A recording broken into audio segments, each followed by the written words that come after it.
apa Pak di yang 6 hari itu. Iya. Di dalam pelaksanaan ini contoh kasus mungkin barangkali mudah-mudahan jangan terjadi Pak. Kalau seandainya pada hari keempat atau hari yang kelima ternyata karena tadi sesuai dengan panduan tersebut kan kesehatan peserta dicek setiap hari. Iya. Ternyata di hari yang kelima ada salah seorang peserta yang ternyata terpapar COVID-19. Nah, ini kira-kira bentuk penanganannya bagaimana Pak? Apakah kita harus isolasikan mereka atau kita laporkan ke gugus tugas, sementara kelanjutan proses jalan klasikalnya bagaimana Pak? Barangkali itu informasi Pak yang perlu kita penegasan Pak. Terima kasih Pak. Iya. Jadi kalau misalnya terjadi kasus seperti itu, yang pertama ya langkah yang pertama segera teman-teman penyelenggara harus mengambil tindakan dengan secepat mungkin ya kalau memang sudah terbukti. Kedua adalah harus melakukan koordinasi dan komunikasi kepada satgas setempat. Nah, koordinasi dan komunikasi kepada satgas setempat. Dan tetap mereka harus diisolasi ya jauh dari teman-temannya. Makanya teman-teman BDK nanti menyiapkan ada satu tempat, misalnya satu ruangan yang memang itu dikhususkan untuk peserta yang jika terjadi sesuatu yang kita tidak inginkan bisa diisolasi di tempat itu. Ya. Nah, kemudian terkait dengan proses pembelajarannya mereka nanti kalau memang tidak menggunakan daring, ya syukur-syukur walaupun mereka pada tempat yang sama, ini sistemnya klasikal, ya kita bisa gunakan video dan lain sebagainya, mereka bisa mengikuti secara daring. Cuma tentunya ini akan merepotkan lagi. Ya cukup nanti para WI atau kerjasama dengan penyelenggara, mereka dikasih bahan saja untuk belajar mandiri. Mereka dikasih bahan, jadi kirim ke WhatsApp-nya supaya mereka belajar mandiri. Gitu.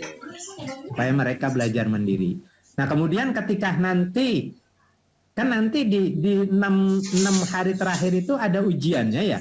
Ya, ada ujiannya, yaitu laporan aktualisasinya itu kan ada tuh terakhir klasikal. Nah kalau mereka masih terpapar juga, usahakan mereka ya nanti menggunakan Zoom, tetap ujiannya menggunakan Zoom.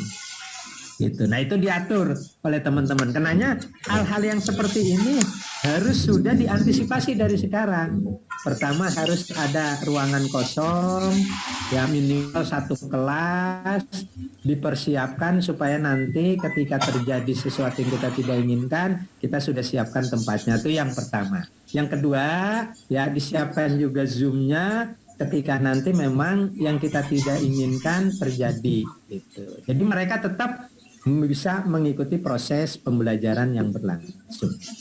Ya, itu. Jadi saya mohon kemungkinan itu dari sekarang teman-teman sudah bisa mengantisipasinya. Makanya kemungkinan kendala-kendala yang akan terjadi nanti ketika klasikal itu harus benar-benar diperhatikan dari sekarang. Ya, dari sekarang seperti itu. Tapi tetap perlu dijaga koordinasi dan komunikasi dengan satgas. Ya, dari awal, kalau perlu dari sekarang harus sudah ada koordinasi dengan satgas, berkirim surat dan lain sebagainya dengan jumlah peserta sekian. Nah, dilampirkan bahwa kita sudah direkomendasi oleh lembaga administrasi negara dan lain sebagainya seperti itu.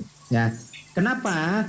Khawatir ketika nanti terjadi sesuatu, Bapak Ibu tidak lapor ke satgas setempat akan menjadi bumerang. Khawatirnya gitu. Akan menjadi bumerang.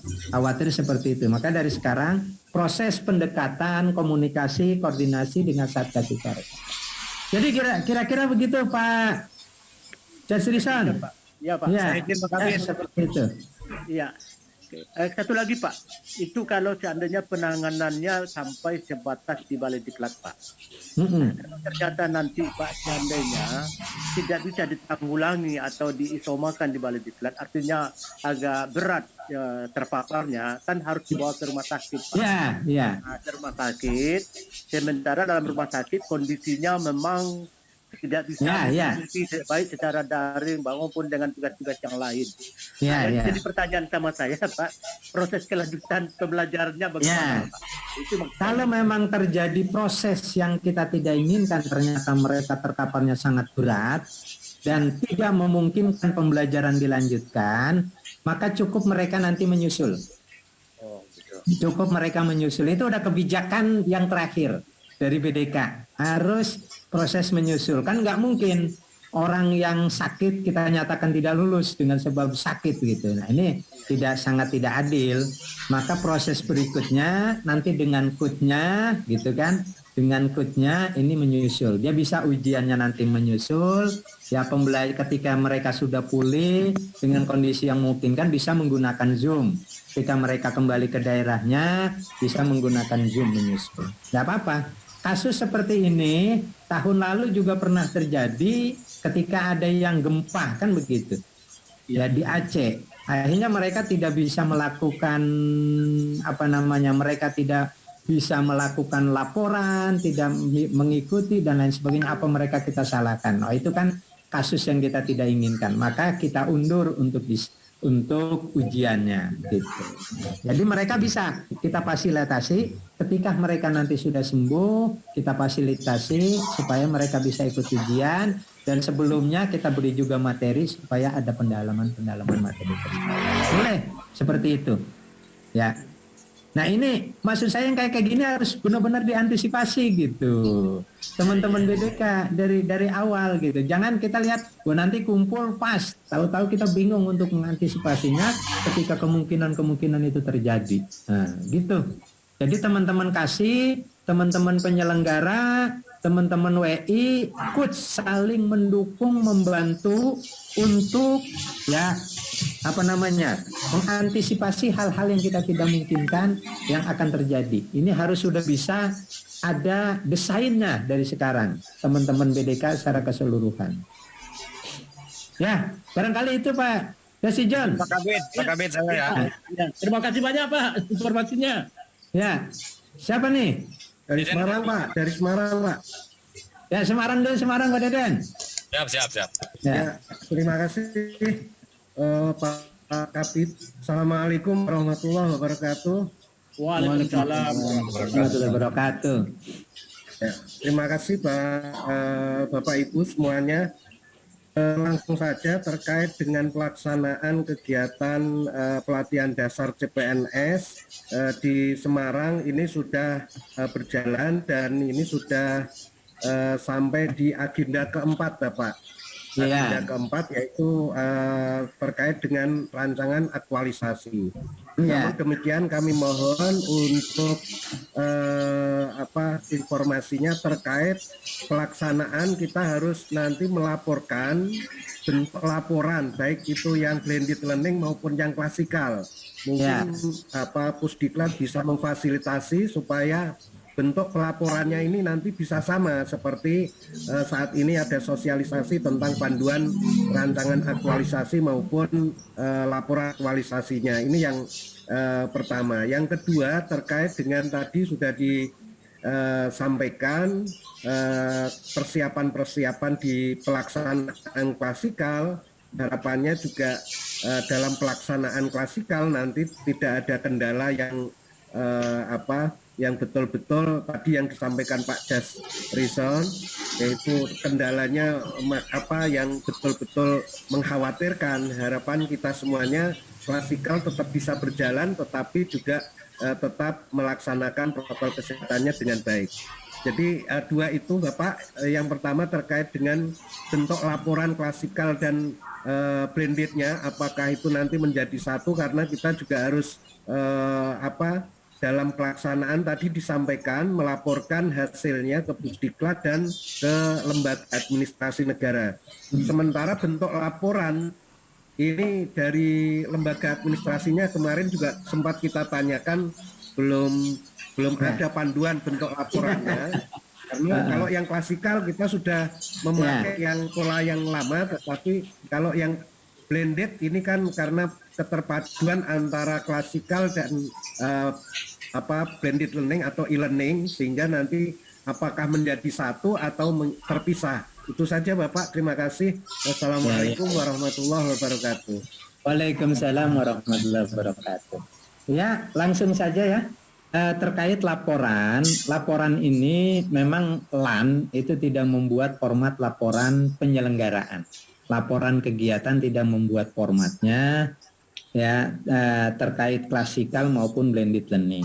Ini diserahkan kepada lembaga diklat masing-masing, gitu. Ya. Nah, karena kita pelaksanaannya blended learning, di dalamnya ada klasikal, maka laporannya tentunya secara utuh. Jadi laporannya nanti berbunyi adalah laporan penyelenggaraan pelatihan dasar calon pegawai negeri sipil dengan metode blended learning. Gitu judulnya, kayak gitu. Di dalamnya ada klasikalnya gitu, ya. Nah, itu bagaimana format laporannya? Sebenarnya Pusdiklat ada beberapa juknis terkait dengan laporan. Ya, nanti akan kami kirim lah. Nanti akan kami kirim. Mudah-mudahan laporan itu nanti bisa digunakan oleh teman-teman. Ya, kalau memang tidak bisa digunakan secara keseluruhan untuk menyusun laporan, paling tidak nanti teman-teman kan akan mengembangkan dari juknis yang nanti akan kami buat untuk menyusun laporan sesuai dengan kebutuhan yang dilakukan oleh BDK masing-masing. Nah, intinya laporan itu ya laporan penyelenggaraan. Laporan penyelenggaraan blended learning ini tetap ada aturan-aturan yang kita pakai. Yaitu satu adalah kita menggunakan tetap yang disebut dengan KMA, ya, Keputusan Menteri Agama nomor 9 tahun 2016 tentang tata naskah dinas.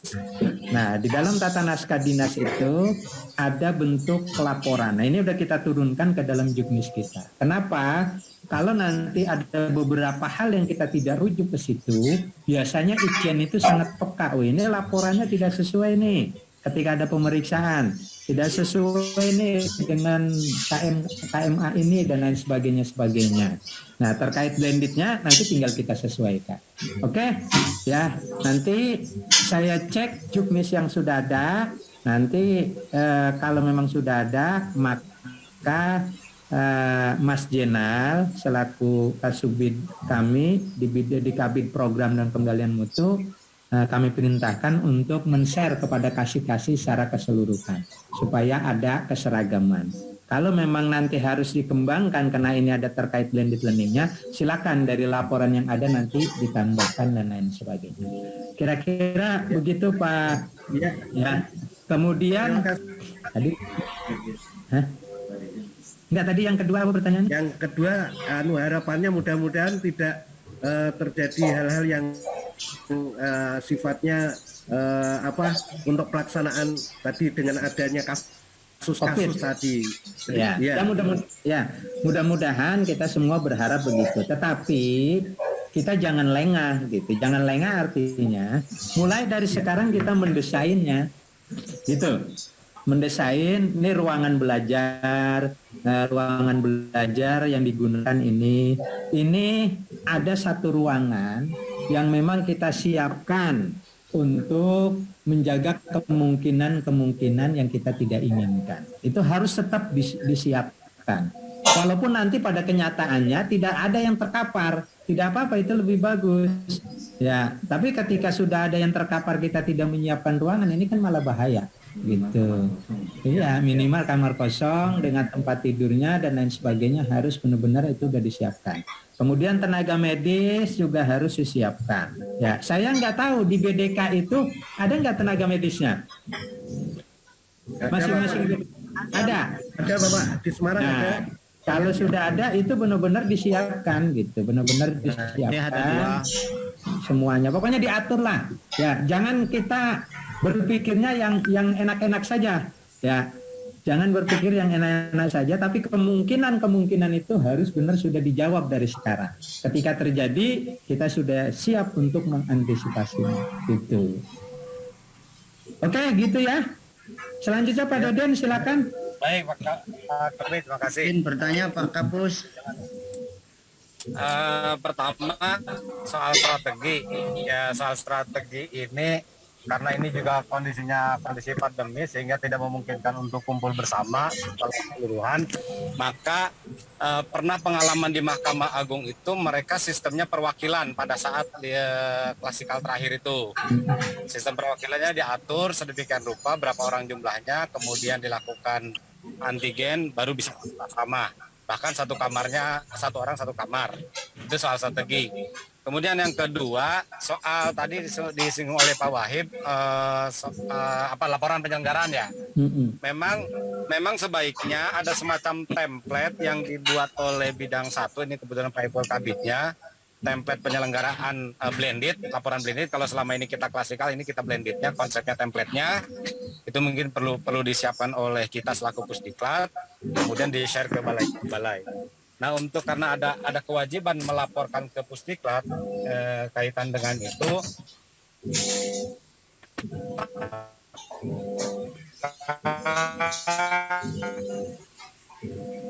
saya Pusdiklat tidak perlu balai-balai perlu mengirim hard copy-nya, cukup soft copy-nya PDF-nya saja dikirim ke Google Drive ini yang nanti rumahnya per balai. Kalau laporan itu penyelenggaraan kan perangkatan ya, berarti nanti dibuat satu folder per balai diklat, kemudian di dalam angkatan berapa dan dimasukkan ke dalam Google Drive. Saya kira itu lebih fleksibel ketimbang dikirim hard copy-nya ke Pusdiklat yang nanti pasti akan bertumpuk-tumpuk. Iya. Itu Pak Kabit mungkin untuk yang tadi terakhir tadi. Ya, itu tambahan dari Pusdiklat seperti itu Bapak Ibu. Jadi nanti ada solusi, kita cari bagaimana bentuk laporan yang memudahkan, tidak memberatkan Bapak Ibu. Nanti dibuka dengan Google Drive, dibuat laporannya, maka Bapak tinggal mengirim PDF-nya saja dan lain sebagainya. Nah, terkait format, maka tadi saya katakan kita ada beberapa juknis yang kemarin sudah kita sesuaikan, maka saya nanti cek dulu kalau memang itu bisa diberikan kepada Bapak Ibu terkait dengan blended ini, ya, maka nanti akan kita share. Kalau memang belum, paling tidak nanti ada pengembangan di Pusdiklat terlebih dahulu, ya, dengan waktu yang tidak terlalu lama mungkin. Kira-kira seperti itu ya. Kita masuk ke yang Surabaya, dua, Pak, terkait dengan Surabaya, mohon izin. Surabaya. Ya, silakan Mbak Muin, silakan. Terima kasih Bapak Kabit yang saya hormati dan Bapak Ibu semua yang saya hormati. Terkait dengan pemberdayaan SDM Widya Iswara, bagaimana kalau Widya Iswara itu diberdayakan sebagai coach sekaligus penguji. Jadi karena keterbatasan jumlah WI sehingga harus mengcover banyak peserta. Alangkah baiknya kalau WI itu nge-coach di satu kelompok dan menguji di kelompok yang lain. Seperti itu Pak. Bagaimana? Terima kasih Pak. Ya, terima kasih responnya Pak Main. Kalau pada dasarnya dalam aturan kan tidak ada tidak ada yang tidak membolehkan. Dalam aturan itu ya baik dari LAN maupun dari aturan-aturan yang sifatnya lebih umum, itu tidak ada yang mengatur bahwa coach tidak boleh menjadi penguji, itu tidak ada. Jadi intinya ya LAN itu sepanjang punya kompetensi, gitu aja. Sepanjang mereka punya kompetensi, maka dibolehkan menjadi penguji. Dia menjadi coach, dia juga menjadi penguji di tempat lain, di kelompok lain. Sepanjang dia pasti punya kompetensi, maka dibolehkan oleh lembaga administrasi negara. Nah, karenanya, kenapa sekarang penguji seringkali terjadi dari struktural, kan begitu? seringkali terjadi dari struktural. Itu sebenarnya lebih kepada memanfaatkan kompetensi struktural karena mereka sudah ikut workshop dan lain sebagainya, maka berbagilah pengetahuan yang mereka peroleh, kompetensi yang mereka peroleh, maka masing-masing BDK itu memfasilitasi struktural dibolehkan untuk menguji gitu ya. Tapi intinya tidak ada larangan ya, intinya tidak ada larangan, dia jadi ikut kemudian dia menguji di kelompok lain tidak jadi masalah. Cuma yang terpenting ini adalah lagi-lagi kan nanti terkait dengan kebijakan internal.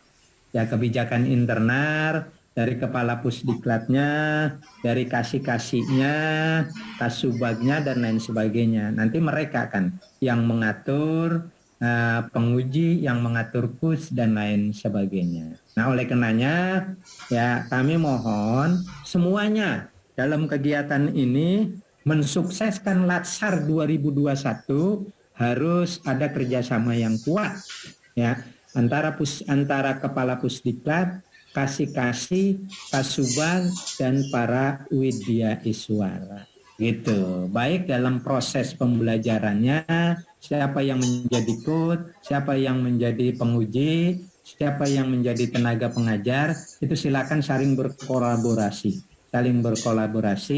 antara pengelola, penyelenggara, dan para widya iswara. Sehingga nanti pelaksanaannya berjalan dengan baik. Itu kira-kira Pak Main. Ya. Terima kasih Pak. Ya, terima kasih. Tentunya dengan tetap melibatkan struktural Pak tentunya ya. Karena kemarin ada wacana daripada memanggil dari instansi lain kan kosnya lebih tinggi Pak. Iya. Jadi memang begini. Ya itulah, memang begini. Ada beberapa hal yang memang harus didiskusikan. Makanya saya katakan, ya semuanya ini harus berkolaborasi, duduk bersama-sama, ya berbareng-bareng, pengelola, penyelenggara, widya iswara untuk mensukseskan Latsar ini. Ya, itu. Mudah-mudahan sukses. Oke. Kita lanjut ke yang berikutnya ya. Pak Kabid, akunnya sama, nggak bisa dibayar 1 aja. Iya, makanya saya berbicara kan aturan gitu. Tapi kalau memang nanti kan didiskusikan itu dengan teman-teman. Pak Jafar, Pak Kohar itu ya jawab. Akunnya 1 nggak bisa dibayar 2 kecuali Pak Main mau yang gratis satunya jadi gratis, mujinya dibayar, mau nggak? Kalau coach dengan penguji berbarengan kan nggak mungkin Pak. Ya artinya gini, artinya kalau dari segi kompetensi ya boleh-boleh saja kan begitu Pak Kahar. Tetapi kalau dari segi administrasi terkait nanti dengan pembayaran dan lain sebagainya, maka itu menjadi persoalan gitu maksud saya. Nah itu silakan aja, makanya saya bilang diatur oleh teman-teman BDK secara keseluruhan lah. Bagaimana yang terbaik gitu. Itu kira-kira Pak Kahar. Ya Pak Kabid, kalau Surabaya kurang, Kahar mau ke sana boleh. Oke. Berikutnya sekarang kita diskusi terkait dengan panduan. Ya. Bapak Ibu, kenapa panduan ini kami buat? Juga panduan tadi judulnya panduan aktualisasi Latsar CPNS. Ya. Dan ini sudah di-share ke teman-teman, ke kasih-kasih secara keseluruhan. Silakan juga Bapak Ibu kasih nanti share juga kepada teman-teman WI ya supaya mereka mempelajari ini. Ini tujuannya apa? Tujuannya supaya kita seragam semua. Ya, seluruh BDK itu seragam semua, formatnya, kemudian sistematikanya dan lain sebagainya seperti itu. Kalau terkait kontennya nanti kan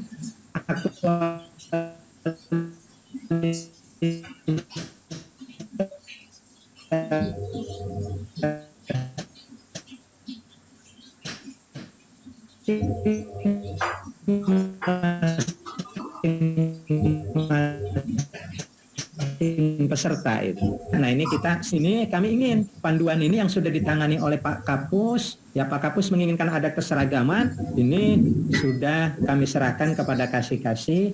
Sekarang ini pembahasannya hanya singkat saja. Saya tidak bicara tentang latar belakang dan lain sebagainya. Yang terpenting sistematikanya. Udah itu aja. Coba terakhir ya sistematika rancangan. Terus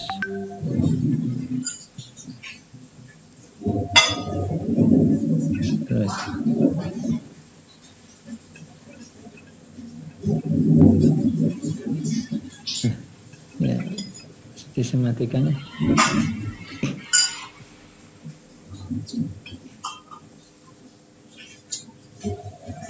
contoh terus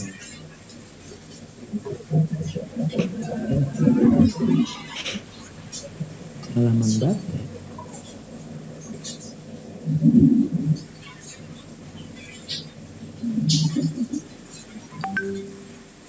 Di belakang di terakhir kan?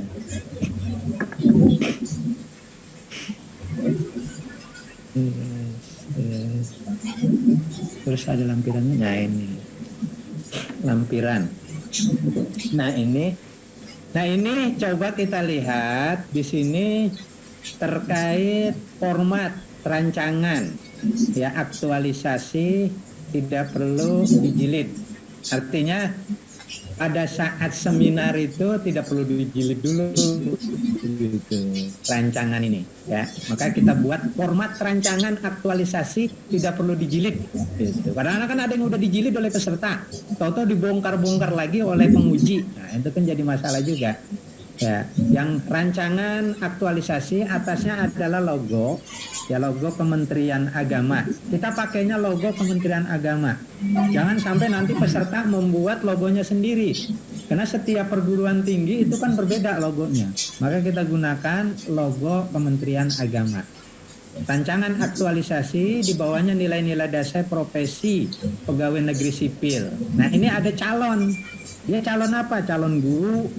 Ya, calon guru bahasa Arab misalnya. Dia calon apa? Calon dosen misalnya. Sebutkan di situ. Ya, dosen pada apa gitu. Pada IAIN, pada UIN, pada Staken dan seterusnya. Ya. Nah, judulnya juga harus dijelaskan. Judul itu kan Bapak Ibu yang teman-teman Widya Iswara sudah hafal lah. Muncul dari core isu itu. Nah, itu judulnya harus ditulis di situ dengan sejelas-jelasnya judul itu. Ya. Lalu ada nama. Nah, nama di sini dengan gelar. Ya. Nama dengan gelar. Ditulis. Kemudian ada NIP-nya. Ya.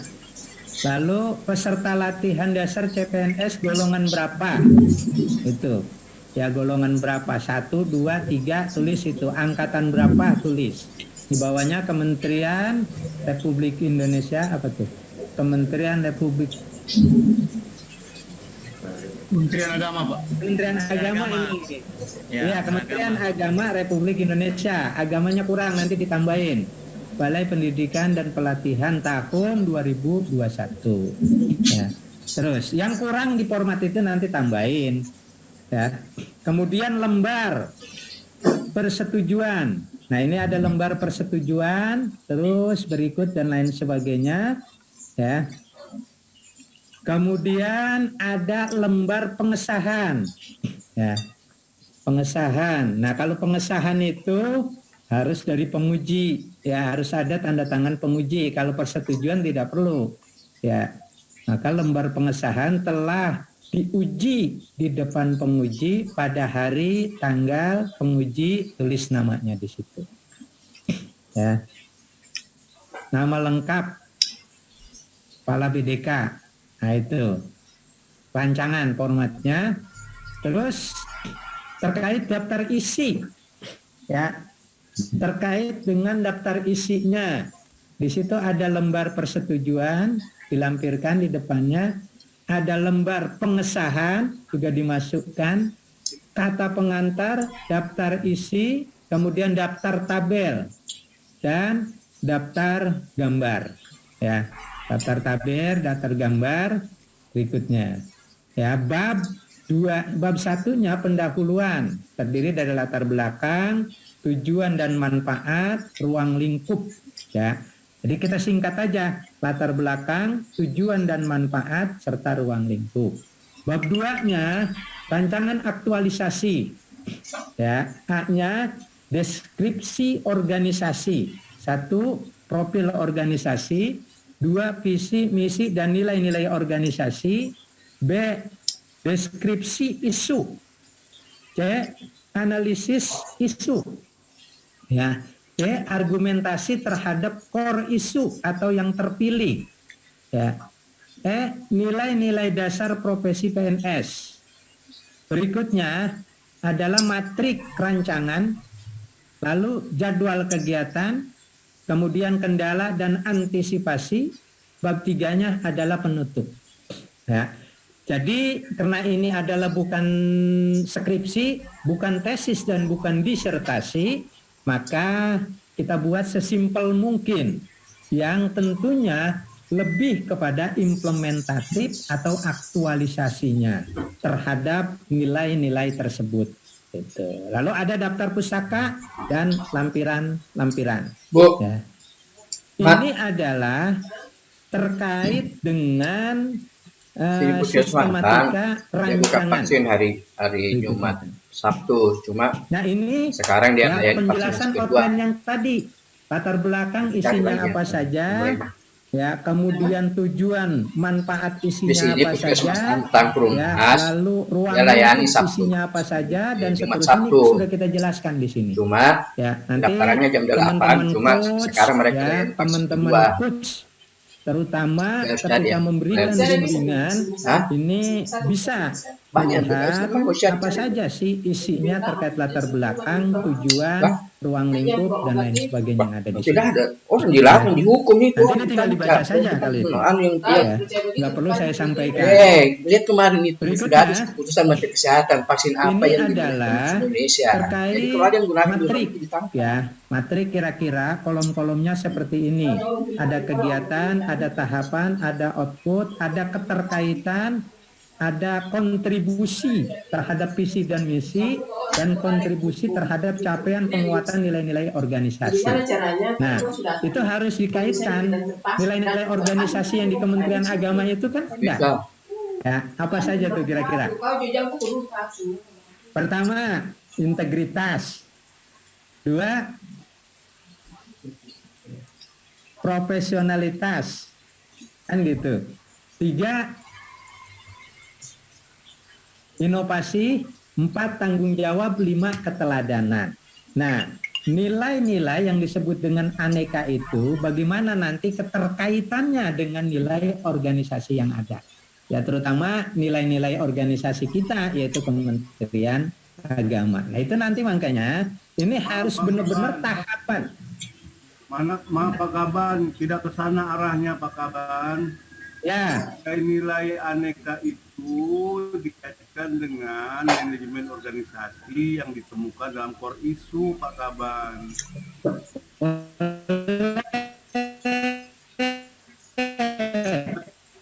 Pada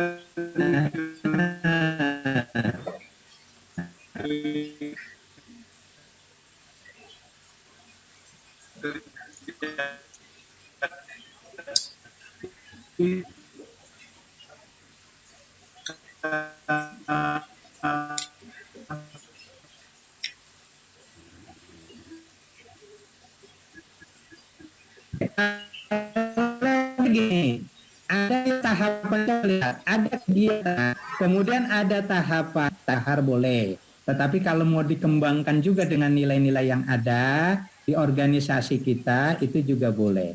Nah itu makanya tadi ada penjelasan-penjelasan yang kita uraikan terkait dengan matrik ini. Nanti tinggal dibaca aja di situ. Oke, kayak gitu. Kemudian jadwal kegiatan.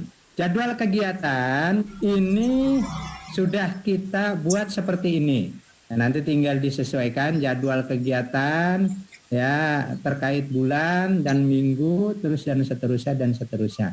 ini sudah biasa dilakukan oleh teman-teman secara keseluruhan, ya terutama teman-teman coach sudah paham lah terkait dengan bagaimana mengelaborasi terkait dengan jadwal yang ada. Kemudian ada kendala-kendala dan antisipasi. Nah itu silakan ya dibuat kendala-kendalanya, kemudian antisipasinya bagaimana, solusinya bagaimana, mengatasinya bagaimana, silakan nanti dibuat ya. Artinya ini sesungguhnya masih sama dengan apa yang kita lakukan pada beberapa tahun yang lalu. Kemudian penutup ya selesai.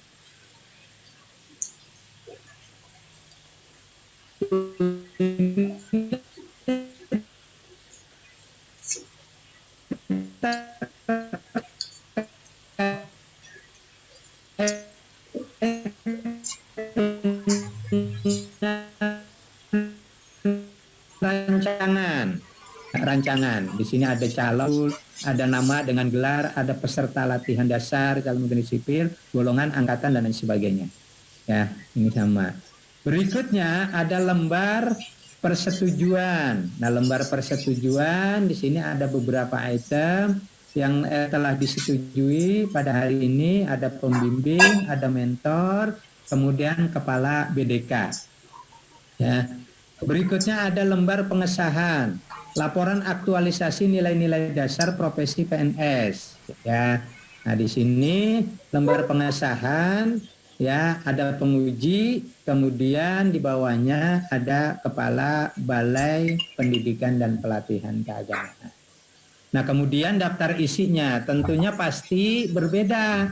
Daftar isi antara rancangan dengan aktualisasi. Karena aktualisasi itu nanti dari rancangan itu tinggal ditambah dengan daftar isi ini sehingga menjadi satu bentuk laporan yang lengkap gitu. Menjadi bentuk laporan yang lengkap. Nah ini tetap ada beberapa item yang harus diperhatikan. Kita lihat misalnya bab satunya ada pendahuluan latar belakang. Ini sama ya. Mungkin dari latar belakang dan tujuan yang sudah ada tinggal disalin saja ke sini. Kemudian bab satunya ada deskripsi aktualisasi organisasi, materi aktualisasi, tabel materi aktualisasi. Nah ini yang paling terpenting adalah pelaksanaan aktualisasinya nanti berisi capaian aktualisasi, yaitu tahapan kegiatan dan aktualisasi output dan lain sebagainya. Itu harus benar-benar disampaikan dengan sejelas-jelasnya. Kemudian bab 4-nya adalah penutup, kesimpulan dan rekomendasi. Lampiran-lampiran ini sangat banyak ya. Berikutnya ya. Nah, berikutnya adalah tadi penjelasannya ada enggak? Penjelasan terkait itu. Nah, coba.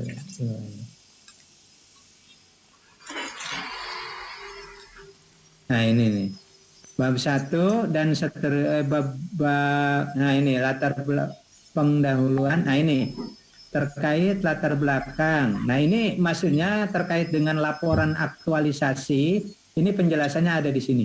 Nanti tinggal ruang lingkup itu apa saja, latar belakang itu apa saja. Ya, apa yang harus dilakukan di situ sudah dijelaskan di dalam aktualisasi. Ini ada penjelasannya, penjelasan terkait tadi, ya.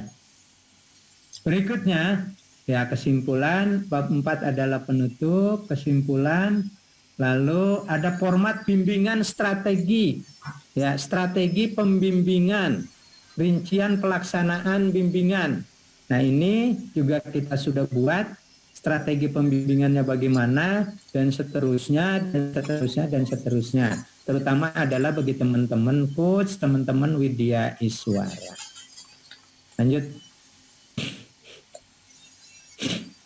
Ya, oke. Berarti selesai.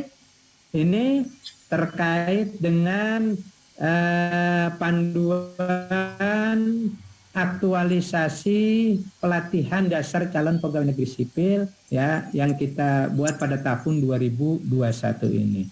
Nah, mudah-mudahan Bapak Ibu, para kasih, para pengelola, para penyelenggara, para widya iswara dan para coach, ya, apa yang kami sampaikan ini menjadi kesepakatan kita bersama untuk melaksanakan dalam proses rancangan aktualisasi maupun laporan aktualisasi. Barangkali hanya itu yang dapat saya sampaikan. Kalau nanti ini dapat panduannya para teman-teman WI, itu sudah dikirim. Ya, sudah dikirim ke kasih sudah kita kirim secara keseluruhan. Ya, tinggal nanti teman-teman WI belum dapat ya. Nanti akan kita kirim. Terima kasih. Pak. Ya, ada sebagian. Terima kasih. Mungkin ada yang perlu didiskusikan? Pak, izin sedikit Pak. Surabaya Pak. Nah, tadi itu siapa? Bapak main. Ini siapa tadi? Ibu-ibu. Surabaya Pak. Ibu Irma. Oh, Bu Irma. Ntar dulu, Bu Irma, silakan. Jangan lupa. Terima kasih atas kesempatannya Pak Samsul. Mungkin di visi dan misi, itu visi dan misi organisasi supaya kebersamaan, karena bisa jadi peserta pelatihan kita ini dari latar belakang instansi yang beda, maka kalau boleh kita sepakat yang PMA nomor 18 tahun 2020, yaitu visi misi terbaru Kementerian Agama. Itu cuman masukan aja Pak Samsul Bahri. Terima kasih. Oh iya. Iya, visi misinya iya, visi misi Kementerian Agama. Yang terbaru, karena kalau organisasi si peserta kan beda-beda. Maksudnya untuk kesamaan aja Pak. Terima kasih. Ya sebenarnya kan kalau Jokowi menginginkan misi itu hanya satu. Ya. Visi. Kalau misi itu hanya satu. Jadi misi yang diinginkan ya setiap lembaga aja, misi Kementerian Agama gitu. Tidak lagi unit-unit itu sebenarnya mengeluarkan misi. BDK punya misi, Kanwil punya misi, dan Kemenag punya misi, dan lain sebagainya. Itu sebenarnya visi dan misi itu yang diinginkan oleh pemerintah hanya satu, yaitu visi dan misi Kementerian Agama. Nggak oleh kenanya, ya kalau memang nanti kita sepakati, ya kita sepakati itu. Semuanya peserta supaya sama semua adalah misinya dan visinya Kementerian Agama. Karena toh nanti juga pada intinya akan mengarah kepada visi dan misi mereka yang kembangkan. Mereka dikembangkan pada unit-unit mereka. Boleh seperti itu. Karena memang itu sebenarnya yang diinginkan oleh Presiden itu ya satu misi, satu visi. Hanya Kementerian Agama gitu. Oke. Gak apa-apa, bisa seperti itu kita lakukan, ya. Oke, Pak Main. Izin sedikit menyampaikan tadi di tujuan itu ada tujuan umum. Apakah tidak perlu ada tujuan khusus, Pak?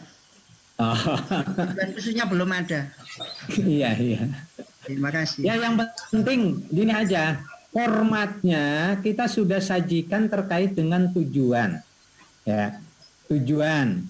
Ya sebenarnya tujuan fleksibel aja, nggak perlu ada tujuan khusus, tujuan umum lah. Buat tujuan aja udah tujuan, ini gitu, ya.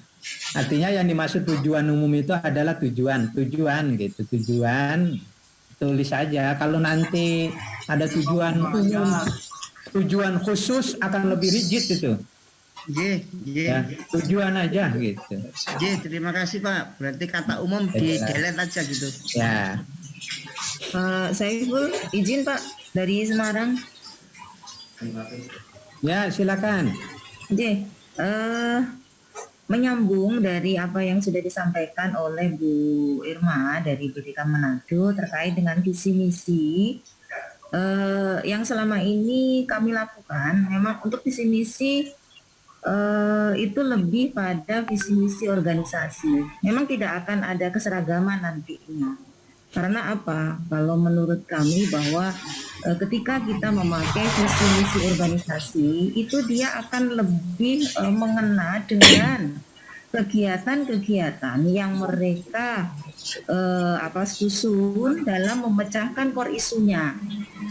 Nah, kalau kita memakai visi misi kita di Kementerian Agama secara umum, itu mungkin nanti akan ada space ya antara visi misi organisasi mereka dengan visi misi Kementerian Agama. Walaupun memang visi misi itu harus kalau dalam Renstra kan juga kita cascade ya, artinya sesuai dengan visi misi kita di pusat di Kementerian Agama. Namun terkait kegiatan-kegiatan yang mereka susun untuk memecahkan core isu, itu kan nanti ada di kolom-kolomnya itu kan ada keterkaitan selain dengan visi misi juga dengan nilai-nilai dasar PNS, kemudian satu kolom lagi itu. Jadi yang kami lakukan selama ini memang kalau untuk visi misi itu sesuai dengan visi misi organisasi. Jadi nanti mohon bagaimana kesepakatan kita di sini sehingga nanti hasil daripada rancangan aktualisasi yang disusun oleh peserta itu bisa seragam. Demikian Pak, terima kasih. Ya, terima kasih. Ya, sekarang silakan yang menanggapi visi misi ini gimana nih teman-teman terutama. Ibu Irma, makanya saya tadi bilang persepsi kita sama. Untuk kegiatan, misinya kan ada 7 atau 8 yang PMA nomor 8 itu kita sesuaikan. Karena kalau kita berdasarkan masing-masing visi misi dari peserta beda, sementara saat ini kita sudah masuk ke setiap instansi harus sesuai dengan PMA nomor 18 tahun 2020, visi dan misi Kementerian Agama yang kita bikin. Jangan lagi visi dan misi per instansi masing-masing. Makanya saya bilang kita sepakat gitu. Terima kasih, Pak. Oke, ini ada 2 nih. Satu disesuaikan dengan unit masing-masing visi misinya, satu adalah Kementerian Agama. Nah, Pak Kahar, mana selaku sesepuh nih di WI ini? Mana Pak Kahar? Hadir Pak. Ya, gimana Pak Kahar nih terkait visi misi ini nih? Biar ada kesepakatan dulu nih. Ya, terima kasih Pak Kabid. Kawan-kawan, saya berkecimpung di dalam sudah cukup lama ya. Cukup lama, lalu kita dialog di dalam LAN itu terkait juga dengan aturan presiden yang memutuskan bahwa setiap kementerian hanya punya satu isu, satu visi, satu visi. Oleh karena itu LAN juga menganut satu visi. Kalau kita ikuti, maka kita harus mengikuti juga bahwa kita memiliki hanya satu visi, yaitu satu visi Kementerian Agama Republik Indonesia. Nanti terkait dengan misi yang dijabarkan dalam visi itu yang ada 8 misi, maka peserta silahkan mau merealisasikan visi yang mana dengan nilai yang mana, begitu. Jadi visinya tetap satu, kementerian punya dari pusat sampai daerah. Tapi pada misi yang 8 itu silahkan peserta memilih mau direalisasikan sesuai dengan core isu yang diangkat. Jadi tidak semua 8 misi itu ditaruh, tidak. Visinya tetap satu, tapi dia memilih pada satu misi. Misalnya bidang pendidikan. Kalau dia guru, dia hanya taruh satu misi bidang pendidikan. Apa core isunya, begitu. Jadi terlalu banyak menulis mereka. Kira-kira begitu Pak Kabid, terima kasih. Ya, terima kasih senior. Pak Kahar, masukkan usulan sarannya. Jadi saya setuju. Sekarang kita sepakati saja bahwa karena memang LAN juga mengambil seperti itu. Satu visi misi. Ya. Kemudian lembaga-lembaga lain juga seperti itu. Nah, oleh karenanya kita sepakati saja bahwa untuk visi misi ini hanya satu yang kita gunakan, yaitu adalah visi misi Kementerian Agama. Ya, nanti soal keterkaitan uraiannya seperti yang tadi disampaikan oleh Pak Kahar, ya terkait itu. Satu yang terkait. Ya, pilih salah satu. Karena kan itu semua sudah mengayomi. Ketika bicara tentang keagamaan, di situ juga sudah ada di misinya ketika bicara tentang pendidikan, di situ juga sudah ada. Ketika bicara tentang haji, di situ juga sudah ada. Ketika bicara tentang kerukunan, di situ juga sudah ada. Jadi semuanya sudah tercover di visi misi Kementerian Agama. Sehingga nanti mereka tidak terlalu banyak. Kalau mereka guru, dosen, tentunya kan terkait dengan pendidikan. Kita sesuaikan. Gitu. Kalau dia penyuluh, penghulu, nanti dia terkait dengan keagamaannya di situ. Artinya pengembangan keagamaannya. Terkait misalnya, ya itu tinggal diambil aja. Ya. Nah makanya di sini sangat menentukan sekali teman-teman yang menjadi coach. Nah, gitu ya. Kalau sudah kita sepakati strateginya kira-kira begitu. Kalau kita sudah sepakati bahwa visi dan misi ini satu Kementerian Agama, teman-teman Widya Iswara, teman-teman coach harus benar-benar mengarahkan ke situ. Gitu ya. Harus benar-benar mengarahkan ke visi dan misi Kementerian Agama supaya mereka di samping itu tahu visi misi Kementerian Agama secara keseluruhan bagaimana dan lain sebagainya. Ya, ada banyak. Jadi ini adanya ada kemajuan bagi kita untuk tahun ini, ada perubahan. Kalau kemarin kan kita masing-masing berbeda-beda dan lain sebagainya. Oke ya, seperti itu. Terkait visi dan misi, saya setuju. Kita sepakati seperti itu aja. Satu, visi misi yaitu Kementerian Agama. Terima kasih Pak Kahar. Siapa lagi? Pak Wildan dari Jakarta. Silakan Pak Wildan. Ya, makasih. Di sini tadi saya lihat latar belakang Pak Haji agak detail dikit, mohon maaf ya. Di rancangan itu ada latar belakang, kemudian di laporan juga latar belakang mengcopy yang dari rancangan. Sebaiknya yang di laporan itu disesuaikan karena biasanya yang di rancangan itu kan mereka baru mau masuk aktualisasi. Bahasanya biasanya mereka maka akan kami aktualisasi gitu kan latar belakang. Tapi kalau di laporan masih mereka tetap tulis kami akan membuat atau copy paste dari rancangan, nanti kayaknya pasti laporan nggak cocok gitu, harus diperbaiki. Mereka telah melakukan aktualisasi gitu kira-kira. Jadi harus ada ditambahkan kata, jangan hanya diambil dari rancangan tapi diperbaiki agar sesuai dengan itu ya. Itu aja Pak Haji. Ya, setuju. Jadi saya setuju usulan Pak Wildan itu memang dengan singkat kami mengatakan mengambil dari latar belakang rancangan. Artinya tetap disesuaikan gitu, disesuaikan. Karena kan ada beberapa latar belakang yang di rancangan itu yang bisa diambil oleh peserta gitu, oleh peserta. Nah kemudian nanti narasinya disambung dengan kondisi bahwa mereka sudah melakukan aktualisasi gitu. Nah jadi disesuaikan. Silakan, nggak apa-apa kayak seperti itu. Bagi kami itu terbuka seperti itu. Yang penting sistematikanya udah kita sepakati ya seperti itu. Konten. Pak Saiful.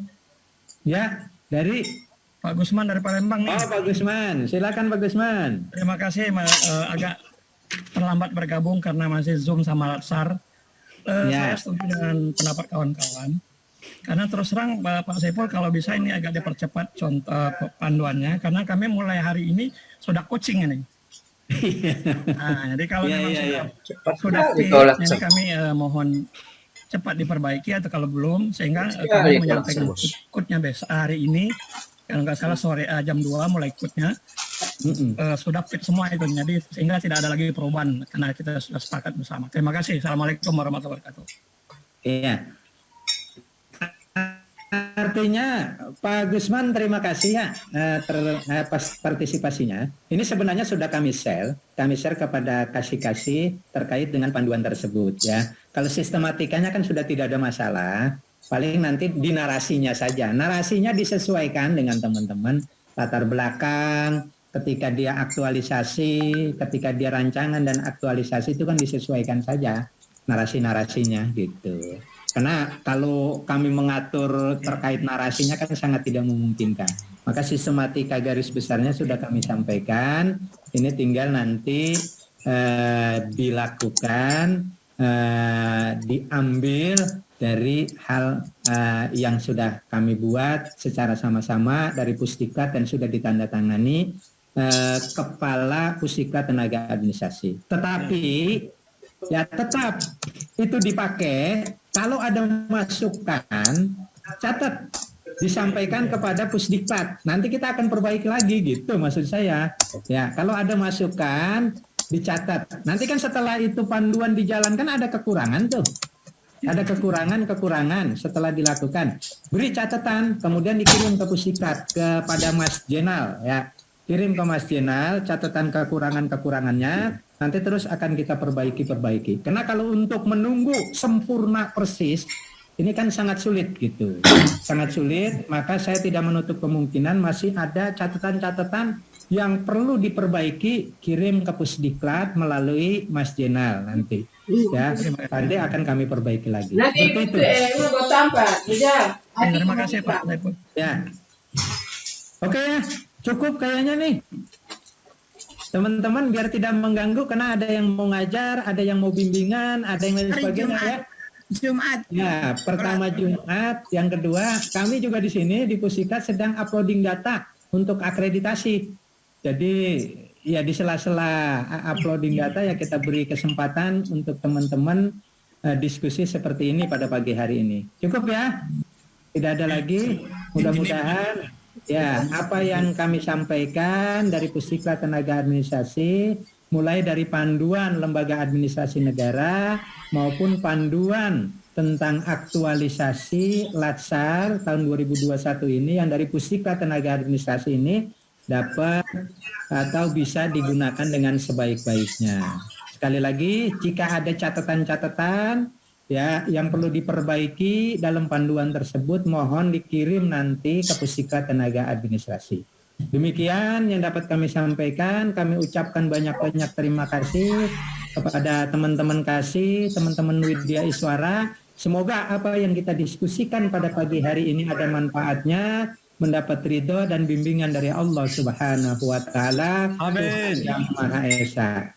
Oleh karenanya, marilah sama-sama acara ini kita tutup dengan membaca hamdalah. Alhamdulillahirrahmanirrahim. Wabillahi taufiq wal hidayah. Allahumma wafiq ila aqwamit thoriq. Wassalamualaikum warahmatullahi wabarakatuh. Kapan-kapan kami diundang ke Jakarta lagi, Pak. Ya, beres. Nanti kalau sudah enggak PPKM. Sudah kangen Jakarta. Pak Saiful. Kalau mau nginep di Pusdiklat dibuka nih Pak, silakan. Oke, Bapak Ibu selesai ya. Biar rame-rame. Ya. Ya, Bapak Ibu ya. Oke. Izin live, Pak. Ya. Terima kasih semua. Sehat Pak Dede. Bos, mantap.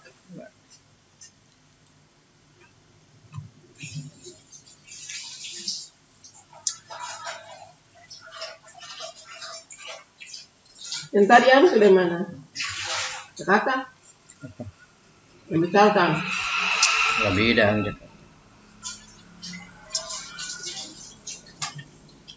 Brisbane?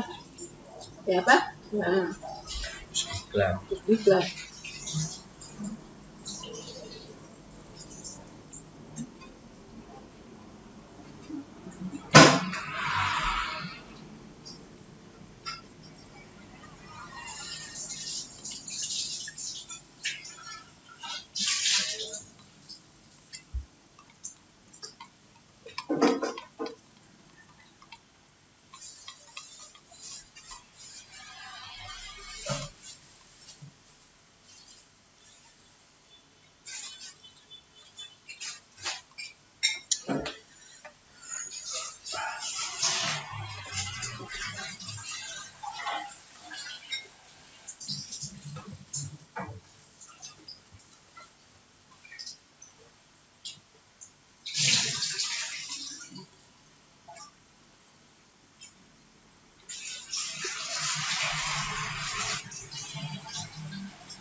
dia tar sabang kalau sampai.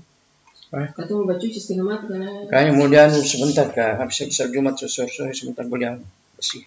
Itu saluran air keluar tidak ada itu, jadi tertampung semua. Bolak-balik. Tidak keluar air. Sini udah keluar di luar bro. Pasti di luar, makanya orang mau beli besi kasih ada di luar. Bila masih menaruh ke sekolah situ baju di situ. Bagus juga. Bukan, mesti tu kau makan jam makan, bapak tu makan yang memang dia lubang-lubang pergi apa ya nasi. Keputusanmu sebagai orang yang mengatur di rumah. Apa?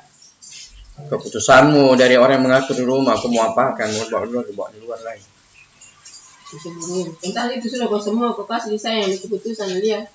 Kamu gampang terbit dari rumah. Iya, karena ketong kerja salah, ketong ada salah.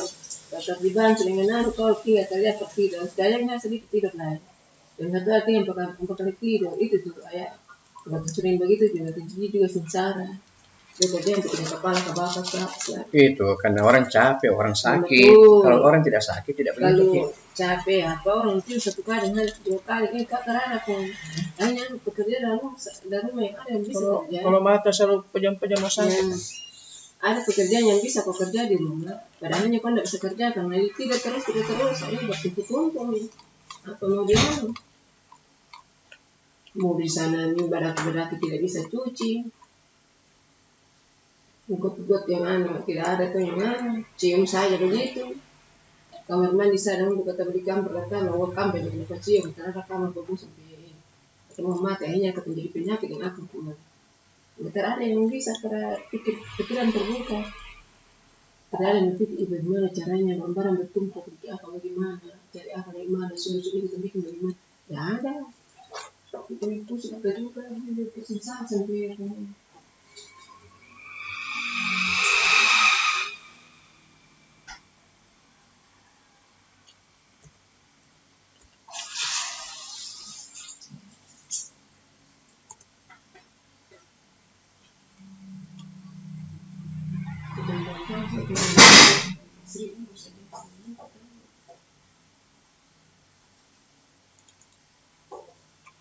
Suku kita antara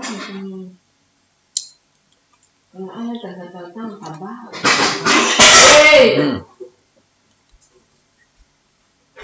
Pelan sedikit, kalau ini bertahan.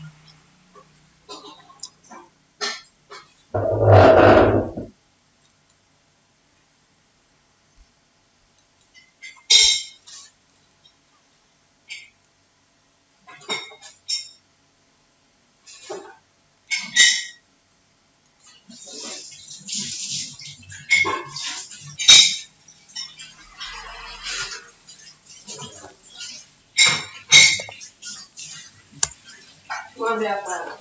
Bunga. Mau berapa? Mau berapa?